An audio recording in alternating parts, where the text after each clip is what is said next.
Hi guys! Welcome back again to my YouTube channel. It's me again, Jessie M. So for today's vlog, ayan. Totoo lang, wala na talaga akong mag-vlog. Pero, since may-ari kami ng tindahan, merong mga buyers o yung mga bumibili na nagtatanong kung ano talaga yung pinaka-effective na cream salt conditioner. So, kaya naisipan kong gawan ito ng vlog. So, ayun. Shoutout muna sa aking jacket. Ang lamig-lamig kasi ngayon. Ayan. Parang yung lamig niya is yung mga walang jowa. Mga walang jowa. So, ayan. Okay. So, gaya nga nasabi ko kanina, kaya ako to nagawa ng vlog. Kasi nga, tinatanong ng mga bumibili dito sa amin sa tindahan kung ano talaga yung napaka-effective na cream salt conditioner. Ayan, shoutout again sa aking eye bags. So, ayan, alam nyo yan, mga team puyaters dyan. Ayan, lagi tayong may eye bags. So, ayan, lumalaki na yung eye bags ko. So, shoutout sa aking eye bags. So, yun. Okay, balik tayo sa ating topic. Ngayon, tatlo lang itong aking hawak ngayon. So, itong cream salt na pink, cream salt na green, and ang cream salt na keratin, triple keratin. Yan. So, ito lang yung dala-dala ko ngayon kasi ito lang yung nasa tindahan namin. Okay. So, alin nga ba yung pinaka-effective dito sa lahat na to? So, ikwento ko based dun sa aking experience and based dun sa feedback ko, guys. So, first na ginamit ko is yung cream salt na pink. Pink yung unang ginamit ko, guys. Eto. For stand out straight. Kasi yung buhok ko before is, pero rebonded tong buhok ko, ha. Kaya, huwag na kayong magtaka kung ba't straight na straight. So, first na ginamit ko is itong cream salt na pink. Pero, dati, nung nagwo-work ako, hindi ganitong buhok ko. As in, curly, frizzy. Yan, kulot-kulot yan. So, ayun, nabasa ko dun sa cream salt na to, na pink, is for stand out straight. So, sabi ko, and 4 times straighter yung hair. So, sabi ko, try ko nga to. Baka sakaling yung kulot kong hair is mag-straight siya. Pero hindi naman talaga kulot yung buko. Straight talaga to. Kaso, sa kaka-ponytail, nagkaroon siya ng mga curl. So, yun. Tinry ko siya. Kaso, hindi siya nag-effect sa akin. Pero, mas smooth siya. Smooth siya. Kaso, yung mga curly, hindi nag-straight. So, ayun. Next kong ginamit is yung cream salt na green. So, yung cream salt na green naman is talaga dito for hair fall defense. Pero sabi ko, baka sakali din na mag-okay siya. Kasi, bukod sa curly yung hair ko, meron din mga hair falls. So, yun, ginamit ko siya. Okay naman, nabawasan naman yung hair fall ko. So, yun. So, naggamit ako nun. Naggamit ako ng green. Gumamit ako ng pink. So, yung green, medyo effective sa akin yung green. So, next kong ginamit is yung color blue. So, ito siya. So, yan. Cream salt ng color blue kasi nga, for damage control siya. So, tinry ko siya. Baka sakali na yung damage ng aking hair is bago-bago naman ang konti. So far, effective naman siya. Mas nag-effect siya kaysa dun sa cream salt na green at dun sa pink. Pero syempre, alam nyo naman, tayo mga babae, gusto natin perfect. So, yun. So, sabi ko, my God, okay naman siya. Malambot. Medyo na yung damage. Medyo nawala. Kaso, syempre, gusto ko pa rin yung mas straight. Kasi nga, guys, dun sa trabaho ko, hindi naman ako pwede magpa-rebond kasi nga sa trabaho ko bawal lumabas. So sabi ko, baka sakali dun sa mga conditioners na gagamitin ko, baka sakali alis siya. So yun, ang nangyari nga is nag-try ng mga different kind ng conditioner. So, yun nga, na-try ko tong cream silk na blue.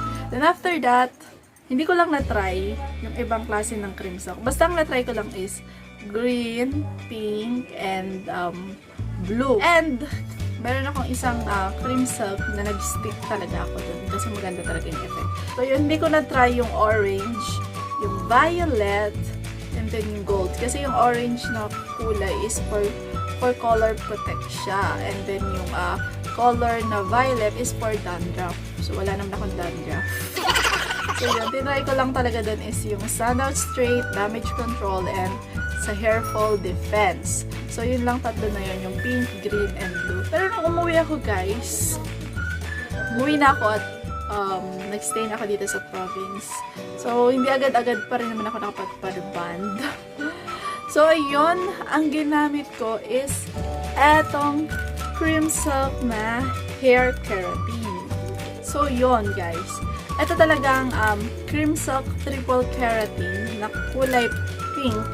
Pink ata to. So, dito talaga ako nagandahan.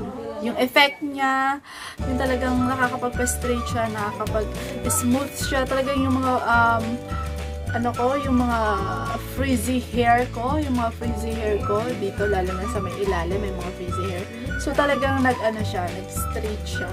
So, yun. Kaya, doon ako nag-stick talaga dito sa cream silk triple keratin. Pero, meron din to guys na color gold.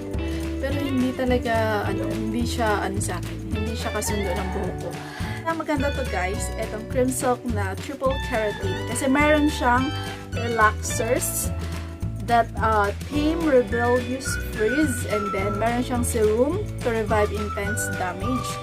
And meron siyang essence to restore extreme dullness. So, ayun! Diba? Ang bongga. All in na. So, kaya siguro, talagang nagustuhan ng buhok ko. Siya, after ng reband ko, yun ang ginagamit ko. So, ayan, until now, straight pa rin.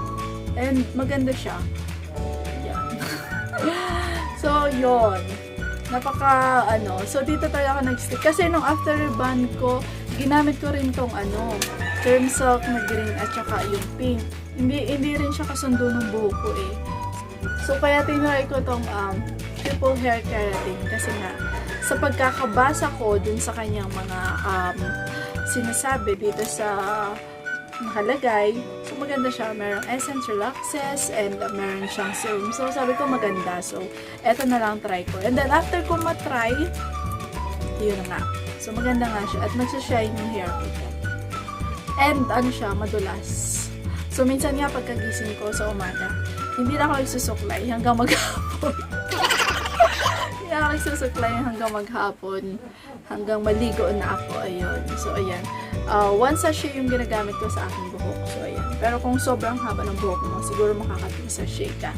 Kaya, sa napapansin ko ngayon, sa pag may bumibili sa amin, ang binibili nila lagi itong triple keratin ng cream silk. Kasi nga, mas effective daw kaysa dun sa iba. Pero guys, ayan, reminder. Iba tayo ng hair type. Ayan, ulit. Iba tayo ng hair type. Siyempre, meron tayong kanya-kanyang kasundo. So, hindi ko sinasabi na dapat ito ang gamitin nyo. So, yun, hindi ko sinasabi guys. Pero, binibigay ko lang yung information. And based na rin sa feedbacks ng mga bumili sa amin. So, ayun, mas okay yung cream silk triple hair keratin. Ayan. At, sabi ko nga, nasa sa inyo po kung ano yung choice at kung ano yung kasundo ng hair nyo. So, pwede kayo dun sa green, pwede kayo sa pink. So, almost lahat naman ng cream silk na conditioner is effective. Pero talaga nag-stick talaga ako dun sa hair keratin kasi maganda yung effect na binibigay niya sa aking buhok. So, nagsa-shine siya. So, yun guys, again, kanya-kanya po tayo ng hair type at iba't ibang klase tayo ng mga hair conditioner na kinakasundo ng ating buhok. So, yan lang po is based sa aking experience, based sa feedbacks, and feedbacks also ng mga buyers. So, nasa sa inyo pa rin po ang decision kung anong conditioner or kung anong klaseng conditioner inyong gagamitin. Kung ito ba ay cream silk or whatever na kinds ng conditioner. So, nasa sa inyo pa rin po yun. Binigyan ko lang talaga siya ng review or ginawan ko lang talaga siya ng vlog. Kasi nga, tinatanong ng mga buyers na bumibili dito sa amin. So, ayun. Then, ayan, thank you so much guys for watching this video. And of course, thank you so much sa lahat ng sumusuporta sa akin. I hope that you like this video and I hope that magkita-kita pa tayo sa aking next premiere at sa next na mga videos na i-upload ko. So, ayun.